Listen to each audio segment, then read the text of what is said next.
fiction, science fiction, horror, fantasy, crime, LGBT, thriller. You have now entered the House of Mystery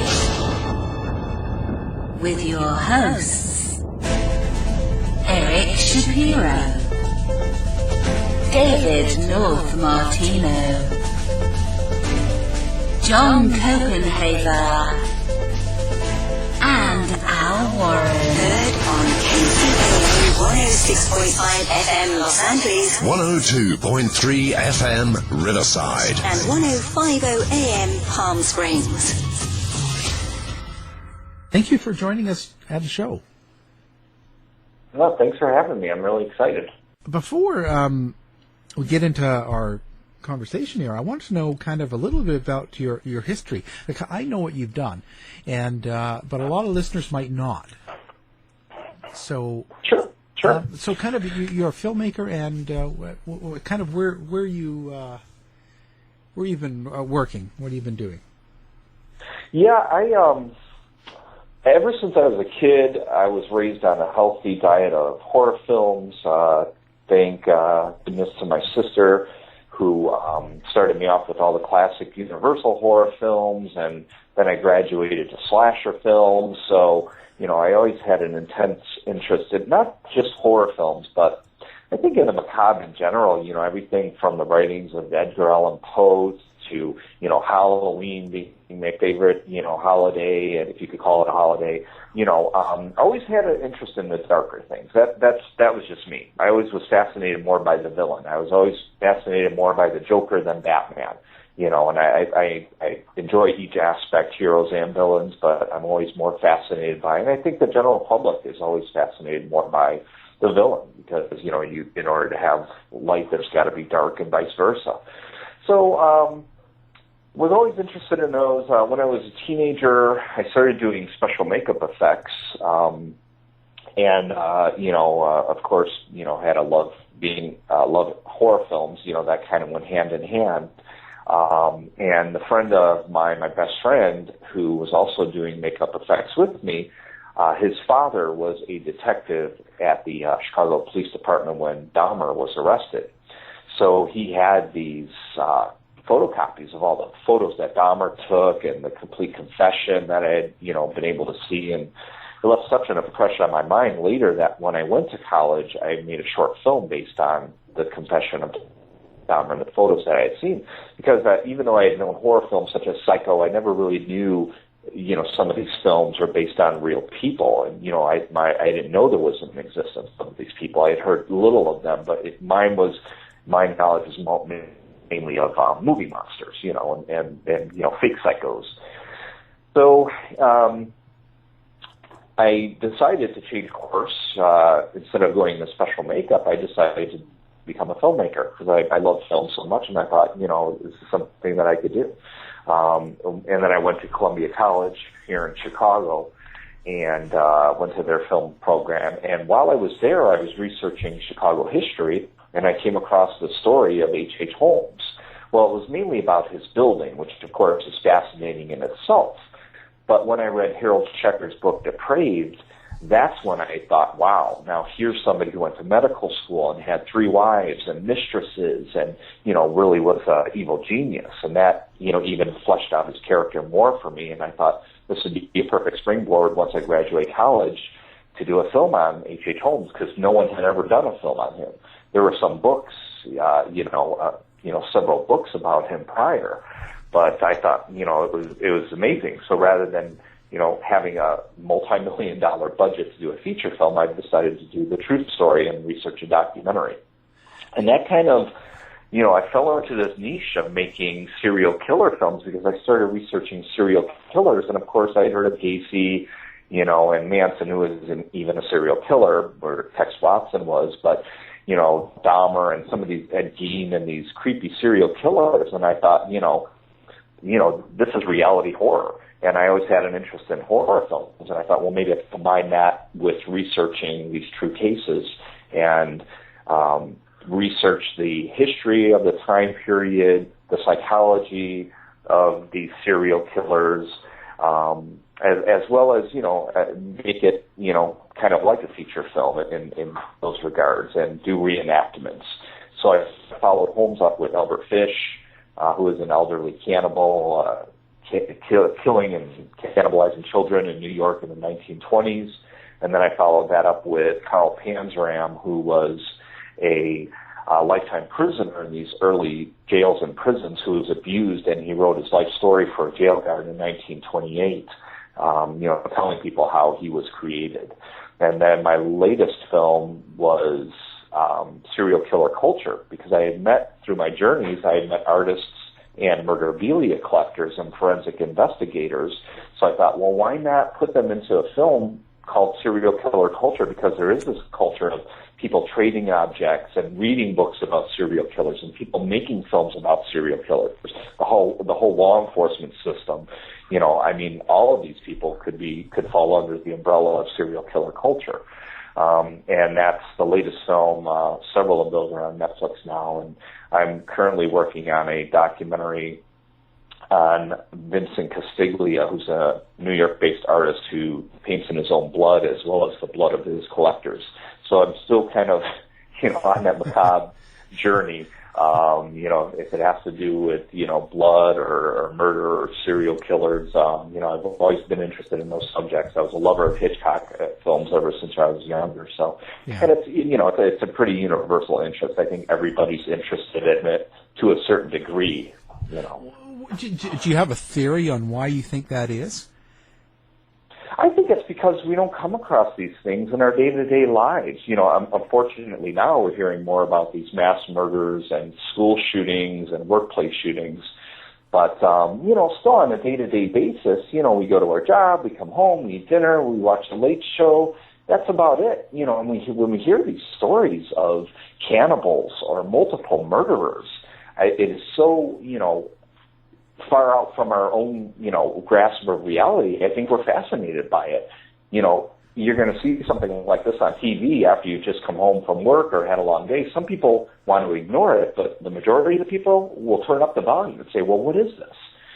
Because again, I think as human beings, we try to figure out why other people are doing these things, especially multiple murders over and over and over again without stopping or being, not stopping until they're apprehended.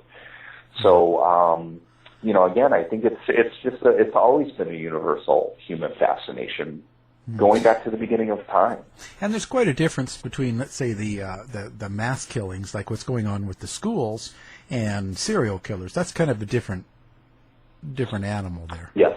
Yeah, they're both definitely different. I've studied the psychopathy of serial killers and sociopaths. Whereas, the mass murderers could kind of fall under the umbrella of psychopaths, where, these mass murderers usually, they create this one event to gain this attention, to say, look, I was here, I was in pain, nobody helped me, and now you're going to remember me from this one event. Obviously, if you're a serial killer, you're going to be remembered too, but I think deep-rooted psychologically, that has more to do with environmental factors, probably both of those situations. But, I've studied serial killers, and people say, why did they do these things? Well, we still don't know why. I interviewed Gacy's psychiatrist. She brought Gacy's brain in a pickle jar to the interview. She studied his brain and found nothing abnormal. Now, here's a guy with 33 bodies in his crawl space, but his brain is normal. So you go figure that. People think it's genetic. People think it's brain injury. Through my studies, I think environment, especially between the ages of 7 and 12, play a big factor in, creating these future serial killers. And it may not necessarily be abuse. It could be some sort of trauma that was observed or, suffered during that time period. There's a great book, Real Life Monsters, by author and forensic psychologist Stephen Gianangelo, which is a phenomenal book that, talks about these new theories, because the FBI created the term serial killer, and they had their theories, and they've changed them a little bit. It could be, 1 or 2 murders with, the possibility of committing more instead of 3 murders. So, it's kind of in flux right now, but I'm glad we could talk about these things, because some people, just don't want to hear about murder. They don't want to hear about serial killers, but, we all want to know and hopefully eventually find answers. Now they're beginning, I heard they're beginning camps for children, young children that show signs of becoming future psychopaths. Because what do? You see a child that has so much hate in them and wants to only hurt and harm themselves or others, and what do you do with them? In 1874, Jesse Pomeroy was 14 years old in Boston when they were going to hang him at 14 years old. But luckily he had, it was commuted to, life in solitary, but it was like a life of death pretty much, because he just was in this one room for the rest of his life and he could only see 3 people. So, again, there's so much to talk about legality-wise, psychologically-wise, history-wise, and that's where, many people, I think, have this fascination with H.H. Holmes, because it was this burgeoning time period, the Gilded Age, we had all these successful people, and Holmes wanted to. He went by that, I don't know what you call it, that kind of, desire to be, a Carnegie or somebody great, but he saw everyone and everything as a dollar sign pretty much. It was just, means to an end for him. Right. So now they call him the first serial killer because really the term was named after his work, as we'd say. Right, and that's what not many people know. The first time someone was called a multi-murderer was Holmes by the Chicago Tribune. That was the first time we hear that term. Before that, there was no term. And then you fast forward into the 70s when the FBI created the term serial killer. But, before that, we didn't know what to call these people. And also at that time period, you have the printing press beginning, newspapers getting out there. Yes, in America, there were, I get upset at this all the time. People will go on these posts on the internet and say, Holmes was not America's first serial killer. I'm the coolest person in the world. Well, it's like, okay, I'll admit he isn't. That he wasn't America's first serial killer. There were the Bloody Benders, who were in Kansas, who were renting a room and killing people. But the Bloody Benders disappeared. They were never to be found. So, there wasn't a trial, whereas Holmes, there was evidence, there was a trial, he was termed multi-murderer, and he literally laid the groundwork for all future serial killers because, and there were many after Holmes that wrote about him. Albert Fish wrote about H.H. Holmes and told his psychiatrist, Dr. Wortham, about H.H. Holmes. BTK, I was involved in the BTK case because he had written about H.H. Holmes.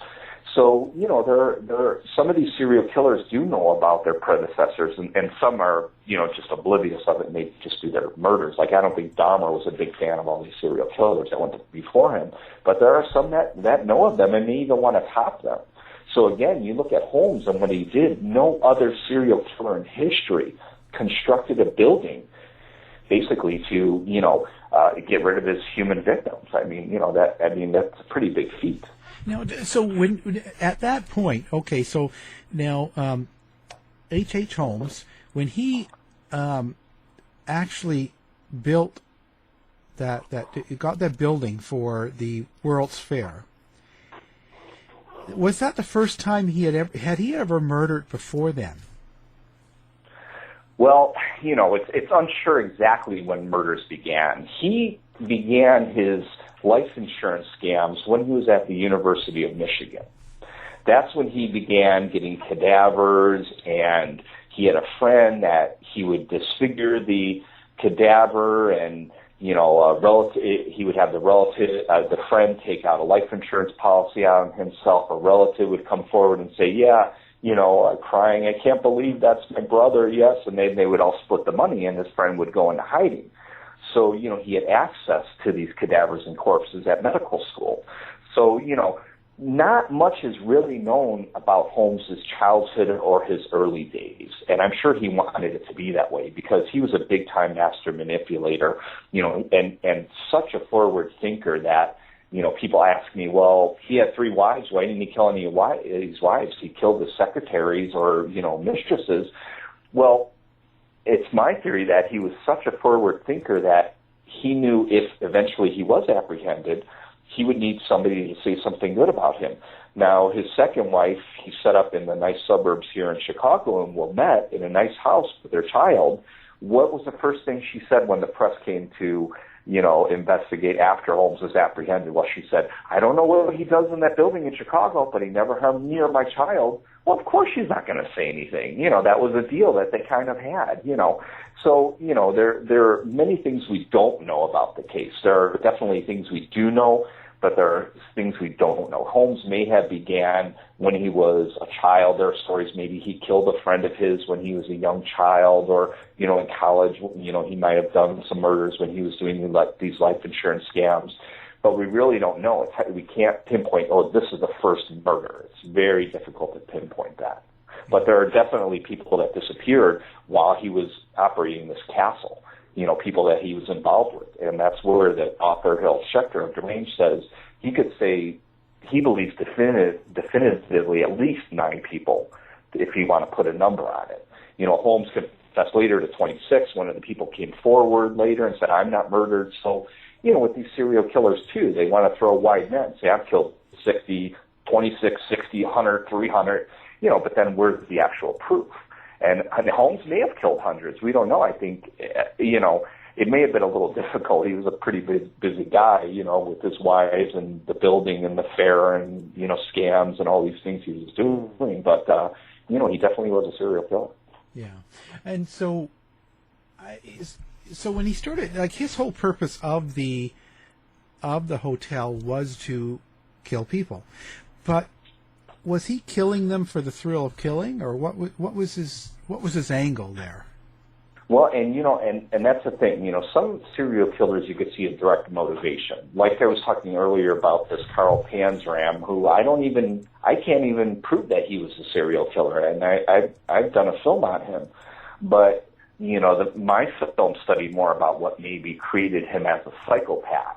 Because, again, there is no proof to these murders. There's proof he killed one person, the laundry foreman in Leavenworth. But supposedly the motivation behind his murders was revenge. He said he was treated awfully in these prisons and electrocuted and whipped and beaten. So, he just took it out on society, and anybody he'd come across, if he wanted to kill them, he would murder them. Because he was created by, our, prison system. Well, Holmes, I believe, was a financially motivated murderer. Everything that he did and everyone that he murdered, he achieved something out of it, whether it was financial or real estate or property. Everybody. He would have these people sign over property to him and then write letters saying, I'm going away, and, they'd never be seen again, but, he gets the property, or he did that in Fort Worth, Texas. And in Fort Worth, Texas, he actually had, I think it was Minnie Williams. It was one of these, mistresses of his that he had him sign over this property. But then, he was going to build another building like he did here in Chicago, and it would be like Sweeney Todd, where the bodies could be dumped directly into the sewer. And he even went there, but, he had some trouble in St. Louis and was arrested, so nothing ever came of that, Texas deal. But it was all financially motivated, and the biggest one, of course, which he was caught for, was the Pitzel family.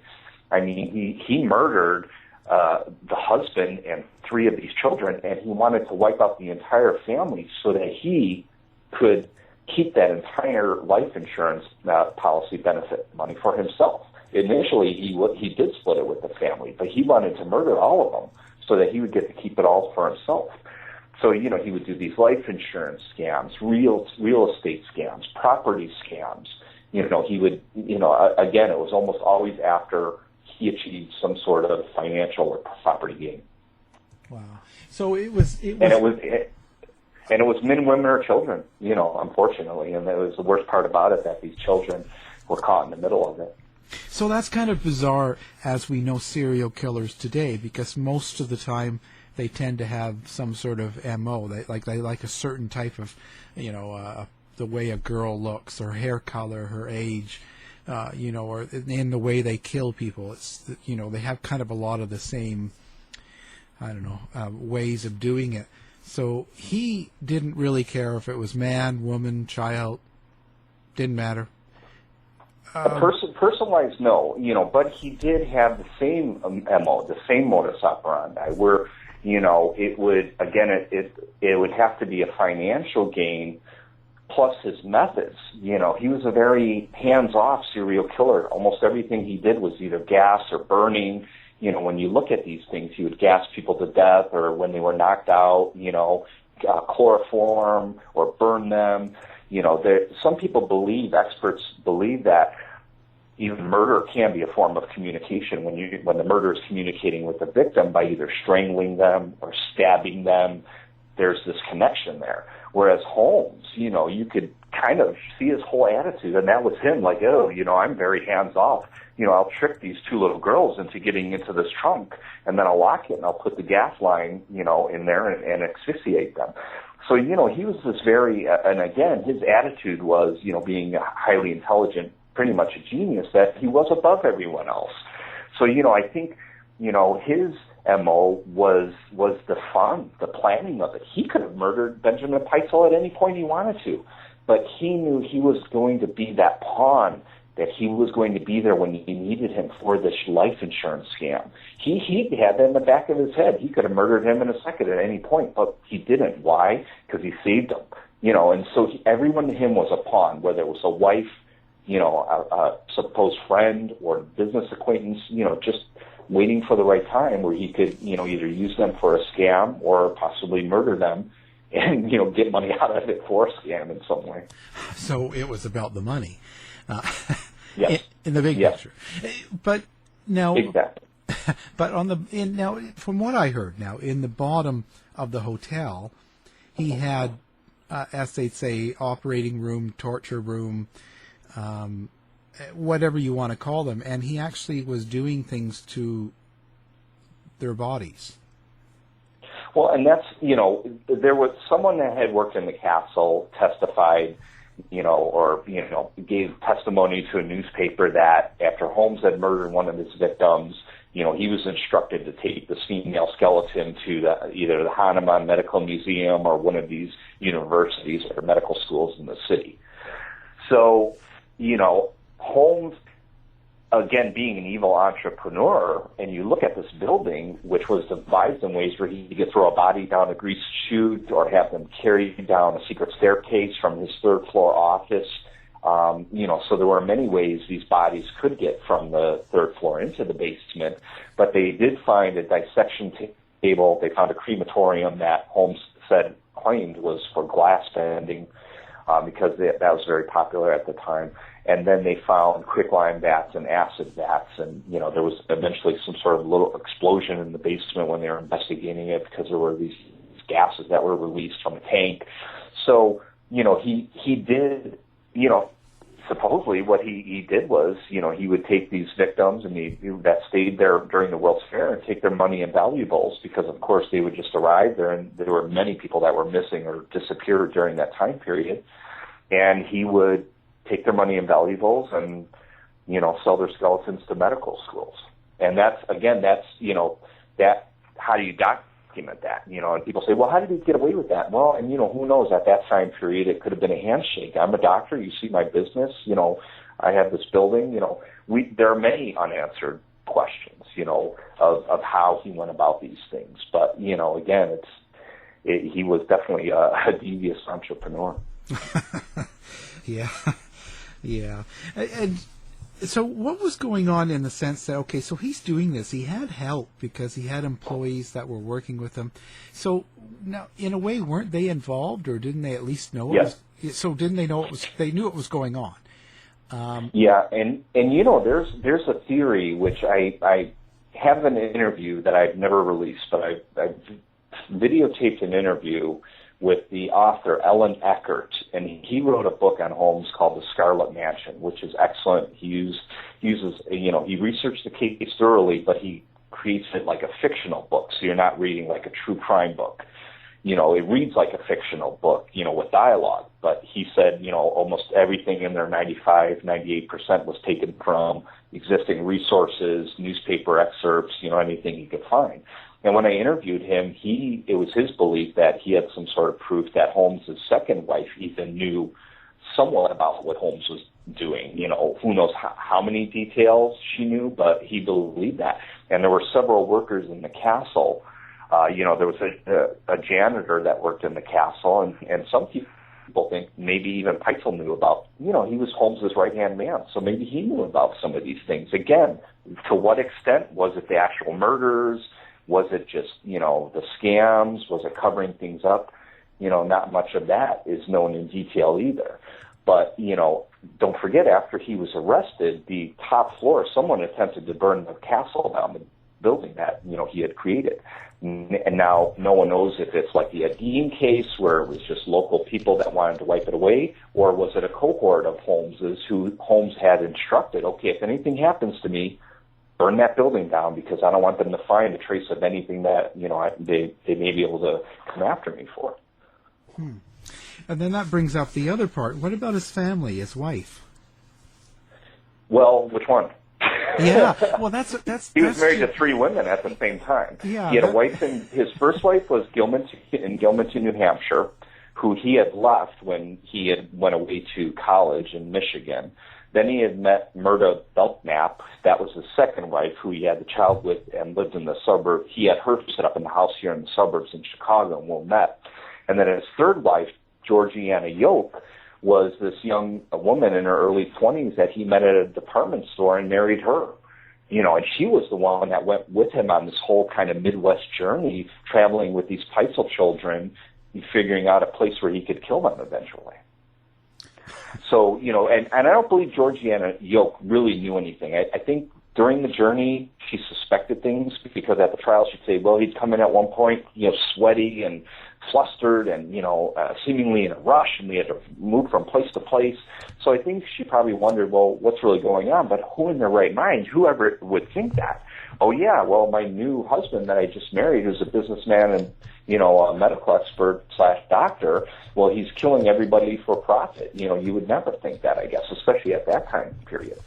So, and I think if a receptionist or a secretary or someone that worked for him found out, they were murdered immediately as well. Wow. And so now I had about 2 hours of interview with Jeffrey Mudgett. Mm-hmm. And so how did his family tie into it? That's what I'm not sure of. I'm actually not even sure if he's related. That I haven't seen any proof. Jeff Mudgett does say he's I think it's the great grandson or great grandson of Herman Webster Mudgett, which was Holmes's real name. Right. But that's basically all he says. That he's the great grandson or great grandson. I've never seen official paperwork or I don't even know if he is really related. Again, and being a researcher, working on documentaries, I look for an ultimate proof. And when I obviously can't find the root of it, I move on and I don't cite it, or I do. The only way I was happy that I knew Holmes' actual birthday is because I had found a birth certificate of his from New Hampshire, because even when I do research on the internet, there were different dates as far as his actual birth date. So, I think he says he's his great grandson. Yeah. As far as from what I've heard. But so you've had no real, you couldn't really locate or follow that up, or you don't know what that's about then. Well, no, I finished my film. I began my film in 2000, finished it around 2003, began screening it. It was released officially on a video label for distribution in 2005. And The Devil in the White City book came out, I think, just before that, like a year before that. I had no idea it was coming out, because right when I was finishing mine up, everyone was, the buzz starting to spread, and people were like, wow, you've got to hurry up, get your movie out there, because this book's coming out. It could be big, And nobody, really knew, because Eric Larson's other books haven't, been as successful as, the Devil book. And, so I'm sure that, the popularity of that, book helped my film out, and probably vice versa, because people do like to see the visuals. And, when his book was initially published, the multi-billionaire publishing company, I don't know what it is, but they had initially contacted me, and asked me about photos of Holmes because, I was working on my phone for like 4 years around that point. And, the reason why their first edition printing of The Devil in the White City, has no photo of Holmes on the cover was really because of me, because I wouldn't allow them to use, any of my photos that I had on Holmes. Yeah. And so now he, how did he get caught? Holmes, that's an interesting story in itself. Holmes was arrested, believe it or not, for horse stealing when him and Pitzel had went through St. Louis. They were arrested for attempting to steal horses. Okay. So he was in jail, and he meets a criminal by the name of his name escapes me at this point, but he was called Marion Hedgepath. He was called the Handsome Bandit because, at that time, you still had the Old West, you still had these bandits, and he was called the Handsome Bandit because women were enamored by him. They would throw roses in his cell, and, he wasn't as big as some of these other bandits that we've heard of, but he was pretty popular at the time. So Holmes kind of, told him about this plan where he was going to, open an office somewhere and, do this like fake life insurance scam, and he needed an attorney to help him kind of push that through, the whole scam, so Marion Hedgepath gave him the name of this crooked attorney, and Holmes said, "Oh, well, cool, I'm glad you did that. I'll send you $500 when I get out, and that'll make us even. You've given me a referral, I'll send you $500. Well, the issue was Holmes never followed up on that. Holmes never sent him the money he owed him. So eventually when Holmes went through with this life insurance scam and Marion Hedgepath read about it, the first thing he says is, "Warden," so he gets involved with the warden. They get involved with the Fidelity Mutual Life Insurance Company, which was in Philadelphia, which is where the murder actually occurred. And they sent the Pinkerton detectives on Holmes's trail. So he was arrested by the Pinkerton detectives in Boston. And that was the beginning of the end, really. And when he's arrested, he's supposed to have 3 children of the Pitzel family in his custody. Well, he doesn't. So, there's even more to the story, and it's a very gripping and, ultimately tragic, story that involved, him murdering these 3 children, and, just awful. Yeah. And so now, again, I don't want to bring up Jeff too much, but when I talked to Jeff Mudgett, now he's claiming, so I guess I know this, that when he was hung and buried, they buried him in cement. Yes, and nobody, again, I'd like to turn back the time and ask these officials why they carried that out, because I don't know if they legally have to carry out a prisoner's, a criminal's last request, but Holmes didn't want to be operated on like he operated on so many other people. And at the time, it was in vogue to begin studying the brains of serial killers. And he didn't want that to happen. Holmes, did not want that to happen. He didn't want anyone messing around with his brain or his body.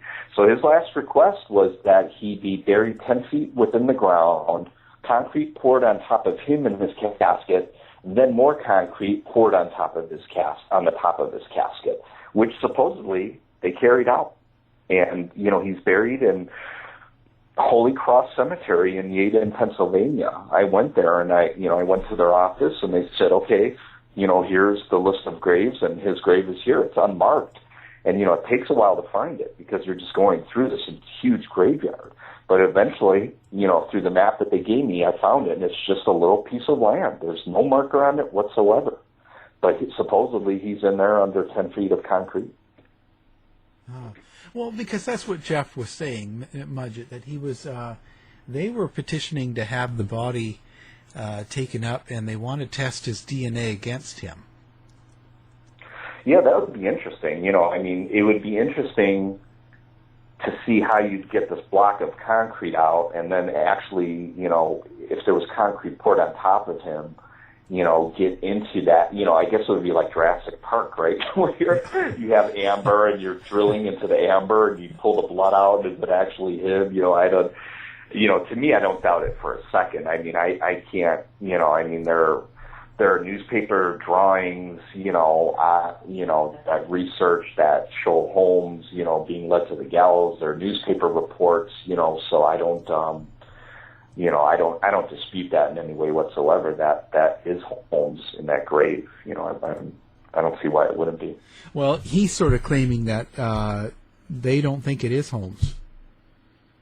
Right. Yeah. Well, he doesn't. Yeah. Right. Yeah. And I don't see why not. I think he has, another one of his theories is that, Holmes may have gotten someone to take his place, and he escaped and, was still alive after that. And, again, I don't see that happening. I mean, I'd like to know step by step how that happened, because once someone's in, Moyamensing prison, how do they get out of that prison, switch places with someone? And then, again, when you realistically think of these theories, any intelligent person with 2 brain cells sits down and starts thinking of these theories that Jeff Mudgett puts forward, it's laughable. Yeah. It seriously is. I mean, you could do a comedy film on this. So, I mean, there's really, it is what it is. But, again, I usually go by research and the things that I've researched, and, that's what I know. Yeah. And again, I can't say whether he's down there, but I really don't see anyone taking an effort. And I don't know, again, that's out of my realm, but I don't know if the government would be involved, but I really don't see any impetus for the government to say, oh yeah, we're going to throw a ton of money into this project just to see if this is really him in there. They don't give a shit. Yeah. I mean, really, who does other than Mudgett, and trying to sell books, really. Yeah. And when you get this, now you've been doing serial killers now for a while. You've been involved in the whole thing. What's your take on why certain ones get such, I don't know, notoriety or popularity? They stick out, stay with us for years and years and years, and other ones don't. Yeah, and that's always an interesting thing too. I mean, there is this theory that the press create celebrities out of these serial killers, and looking back, that you could give some credence to that, because they were on the cover of Life magazine. Ed Gein was in Life magazine. Manson was on the cover. They've been on news media all over the places. Newspapers, television, movies. They have kind of been created as celebrities. Sometimes I think the more heinous, the murders, or the more psychologically abnormal, the more people are fascinated by them. Or it could be that time period. In America, you had this big peak of serial killers between the 70s and the 90s. And, now it's kind of either changed, it's either, altered to being mass killings, or the news isn't really, they've caught on to it. Maybe they're not publicizing, these serial killers anymore, or do we just not have? And, I was giving a lecture yesterday, and, that brings up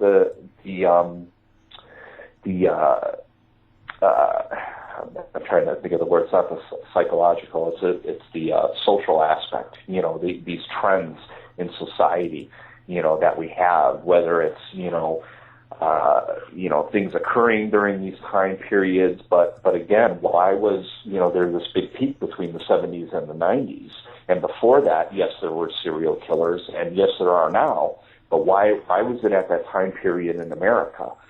And again, I think that, we may have to look at different trends in society and history, and, that again is for, someone else to come up with. But, through my studies, I mainly look at the psychology of these serial killers and try and figure out what they do through interviewing forensic psychologists and other experts. But yeah, I think sometimes the more heinous or gruesome the crimes. I mean, Ed Gein, how he would dress in the skin of women, and had the one body trussed up as a deer in his barn. I mean, he only supposedly killed 2 people, but he's inspired the movie Psycho and Texas Chainsaw Massacre, and part of the killer from Silence of the Lambs. So again, I think, and you have Gacy, who was the killer clown, with 33 bodies in his crawl space, and Albert Fish, who was, sent a letter to Grace Budd, the mother of the victim. I'm sorry, Grace Budd was the victim, and he sent a letter to the mother describing how he cooked an aider. How more gruesome can you get than that? So sometimes I think, if it involves cannibalism or vampirism or, number count, I think that could be involved in the popularity of a serial killer as well. Yeah. You wrote about, or you did the another documentary, and that was on Albert Fish, wasn't it? Yes, yeah, that was my second film. Yeah.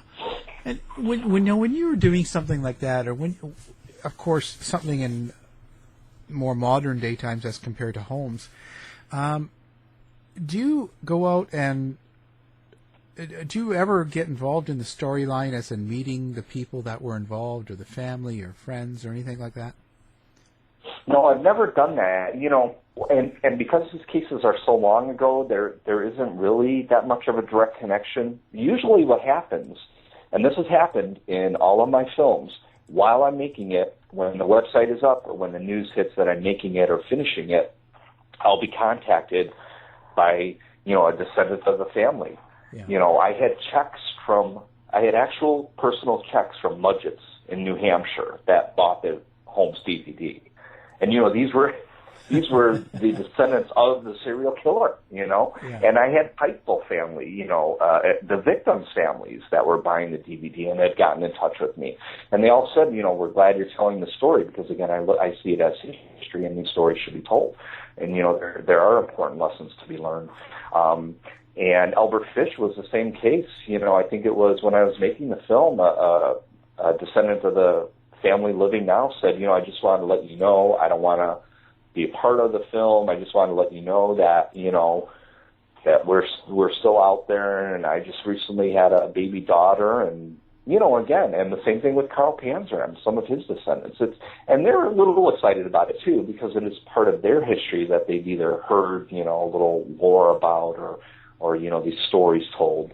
But no, I've had really, when I'm making the film, for me, it's really all about the research. And I don't put too much emphasis on the newspapers because the early newspapers were more like the National Enquirer. Many times they, misspelled things and they misquoted. And I usually go back to, the case files whenever I could find those. And like for H.H. Holmes, the majority of my research was really in Philadelphia where the case was held. There wasn't much here in Chicago at all. So, and Albert Fish, it was in New York, and for Carl Panzram, it was really all across the country. And sometimes these things are hard to come by. I was lucky enough to meet Joel Goodman from San Diego State University when I did my film on Carl Panzram, because he was actually a student when Panzram's jail guard was at the university. This was in 1980. So he had gotten to meet him, and he had this whole box of materials that the jail guard had given to him. So he said, John, I'm going to ship these to you for your research.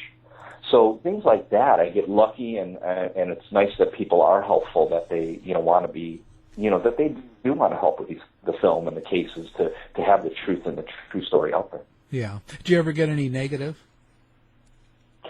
Sometimes, but not really. Sometimes, I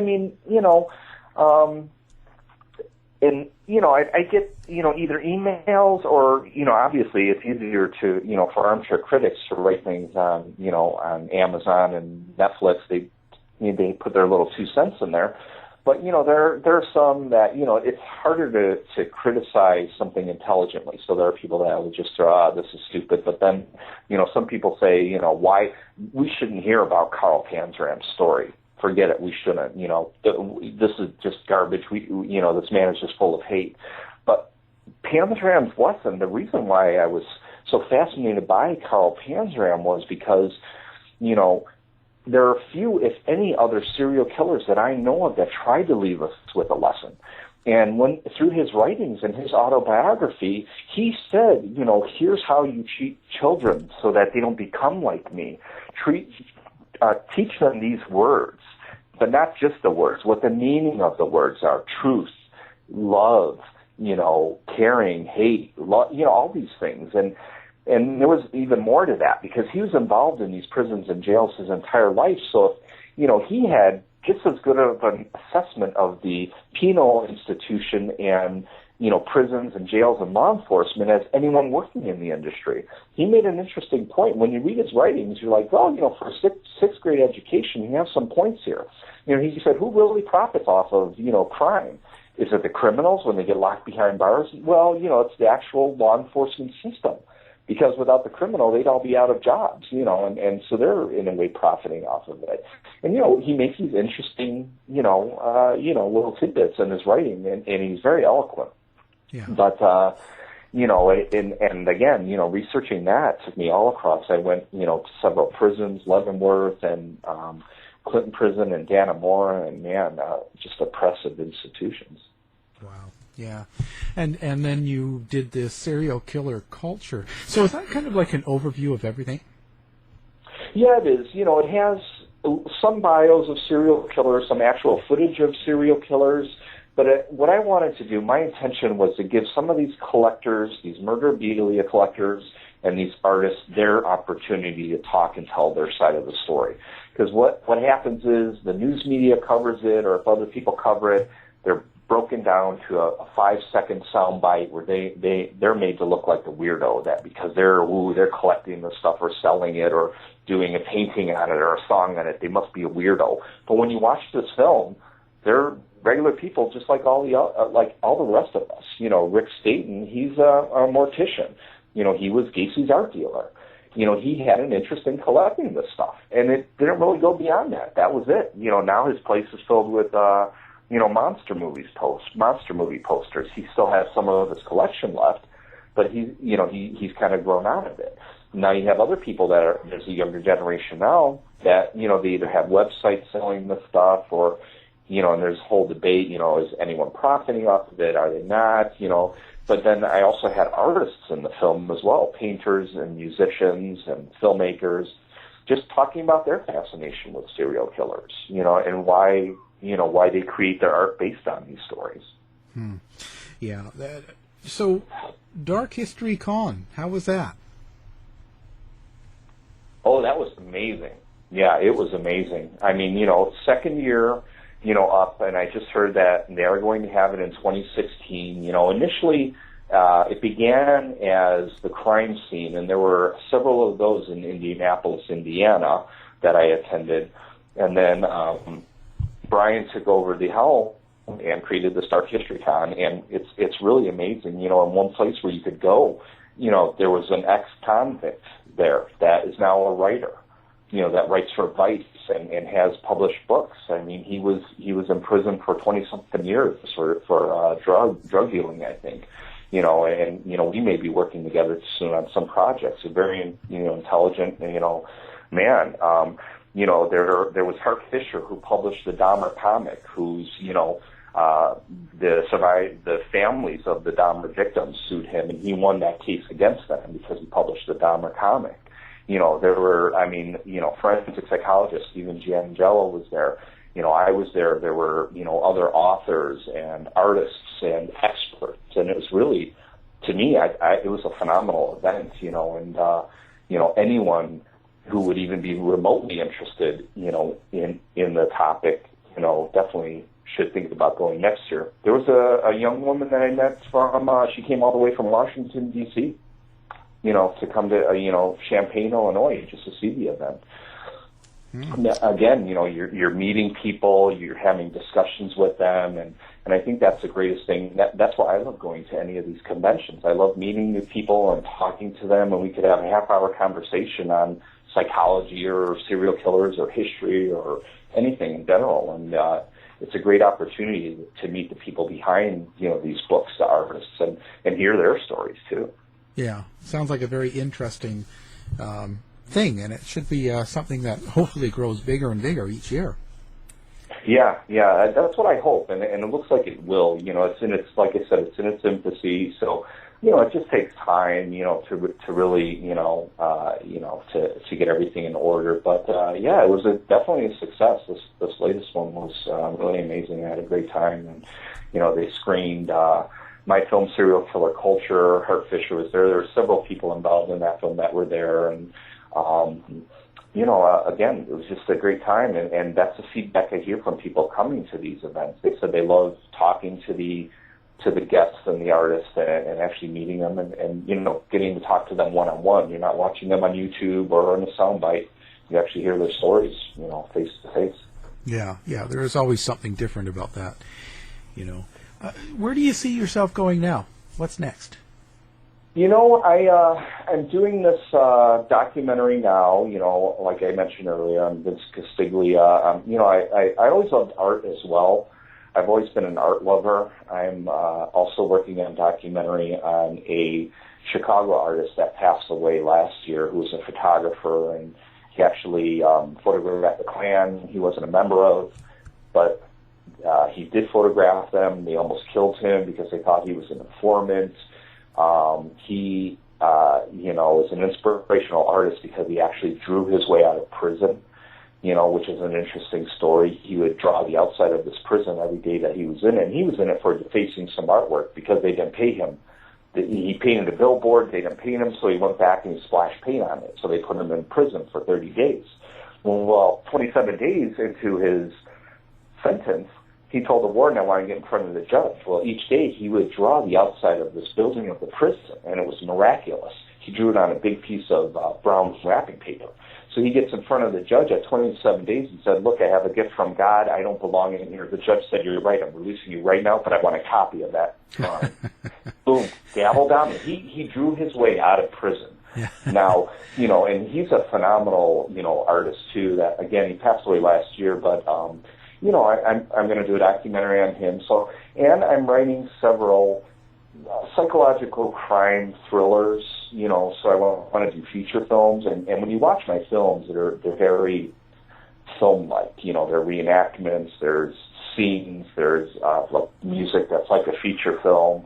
It's got full of film music, and, I've studied that over the years. And, so I want to start getting into feature films, hopefully make my first one next year. So working on that and just continuing forward. I am still interested in serial killers, so I think I'll still be doing these, but, not only serial killers, trying to possibly move into other genres of documentaries and films, because I love all films, really. So I not just horror or crime, but I would like to even do family films. So I tell people that they're like, what, really? No, that's not. I've always loved family films, too, Yeah. It's like I love all film genres. Yeah, Brady Bunch on Friday the 13th. Yeah, exactly. Well, there'd be a lot of murders there. Yeah. Marsha. Yeah, exactly. Hunting them down one at a time. Yeah, one at a time. That would be kind of fun. So, what are your influences? Who is it that kind of inspires you? Really, for me, there are some filmmakers. The main one would be Hitchcock, because it was really, I always loved his films growing up. Watching his films would be, and how this is the old days when you'd watch movies on TV. They'd come out once a year or a couple times a year, and it was a big event. And Saturday at, 7 o'clock, Psycho's on. Oh, my God, always. We're always in front of the TV for that. Because I loved his films, but years later when I actually studied the psychology behind his shots and what he put into it and how he planned it, because his favorite thing was planning the films, and I thought, man, the combination, the technical ability, which we don't see as much anymore from, current cinema, but back then, the technique, the edits, the camera movement, the props, the mirrors in the shot, everything was put there purposely to create, an impact on the viewer. Whether it was black and white or in color, you could, throw color into the psychology of cinema. So there was always a psychology behind it. And I read a great book called The Art of Alfred Hitchcock, written by Donald Spada, which the whole book, it's like a Bible of Hitchcock's films, studying them psychologically, every shot pretty much, and it's just phenomenal. So, filmmakers like him, and then others who, of course, learned from him, like Martin Scorsese and, Spielberg, some of these directors that, kind of learned from the classic editing and filmmaking techniques of their predecessors. Those are my favorites. And, there are still, some out now that are doing it. I think Tarantino still does great films. I love Guillermo del Toro's work. They're still out there doing it now, but you don't see as much of, the technique, or craftsmanship that you used to. Now it seems like, a lot of films are, they just grab a camera and it's almost all handheld camera. And it's like, okay, where's the editing technique? Where's the shots, the angles, the composition, So when I do see those films, I'm a big, proponent of those. I mean, many people are like, yeah, that new Mad Max movie is just all action, but it wasn't. I mean, each frame of that film is like a painting, like a classical painting. The composition and the choreography is just phenomenal to be studied. Every time I've watched it probably like 6 or 7 times now, but each time I'm seeing new things in the frame or looking at the movement. And again, just phenomenal. I'm all about craft and technique. I really like that. And I do my own storyboards. I've done short films as well. So you could watch some of these short films on my YouTube channel. One is called Mime Time. Another is called The Portrait, and there's another one called Rough Crowd. And for those two, I always do my storyboards. I plan it out so by the time I make the film, it's just, okay, now we know exactly, the game plan, where we're going with this. So, big influence, by those filmmakers. Yeah. Well, it's certainly been very interesting. What can I say? Serial killing is always good. Well, yeah, I mean, it's always fascinating. And they say, well, who's your favorite? And it's like, well, how do we say we have a favorite? But it's almost, again, they've almost become these movie monsters in the sense, because it is so far removed. And that's why I like to focus on these pre-1930s serial killers, because they got away with it for a long time. They're usually psychologically more abnormal. Plus, it's the hunt. I mean, the crime detection methods, or especially the lack of during those time periods, is just as fascinating. I mean, how Detective Geyer in the Holmes case used the little girl Alice's letters where she had written the states and the places where they stayed, and he went state to state, door to door. Have you seen this man and children? Have you seen this man and children? Until he found their bodies. I mean, that's almost unthinkable. That could be accomplished, but he did. He found all 3 of those children just by using the letters that she had written and going door to door. I mean, it was phenomenal. And, Albert Fish, how he was caught as well. There was a little, blurb put in a newspaper, which caused him to rank the mother of one of the victims. And they traced the letterhead to somewhere he used to stay. And then they called there and they said, oh, yeah, he's coming back next week to pick up a check. So here's the detective, and then they called the detective, the boarding house, and said, they tell the detective, well, he's here now. The detective, walks in the room, and here's this little old man, I'm assuming, just sitting there, that, killed and cannibalized who knows how many children. And again, I think, the early stories fascinate me so much, because now you do see these shows where they wrap it up within an hour, and yes, it does take longer than that. It takes a long time still, but with video cameras everywhere, with DNA typing, fingerprinting, it is a little bit easier now than it was back in, pre-1930. So, again, there was a great book called The Alienist that kind of talked about the beginning of, these forensic psychologists and crime detection methods, which was a great book, fictional book, but it actually used some real people in it, like Teddy Roosevelt when he was a police commissioner in New York, and I think Jesse Pomeroy, he was in it as well.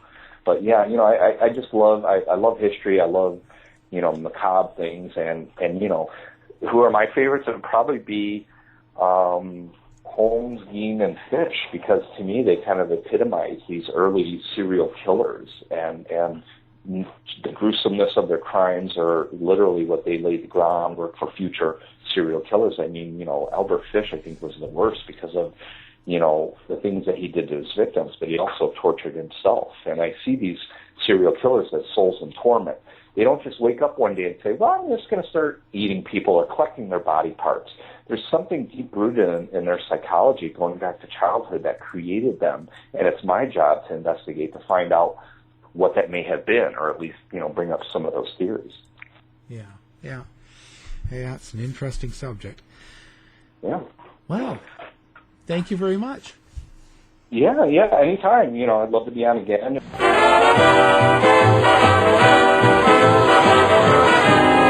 The mission has been completed. The end. By George, he's got it. It is the end. I'll see you. This has been a production of the Z-Talk Radio Network. If you're lying to me, I'll be back.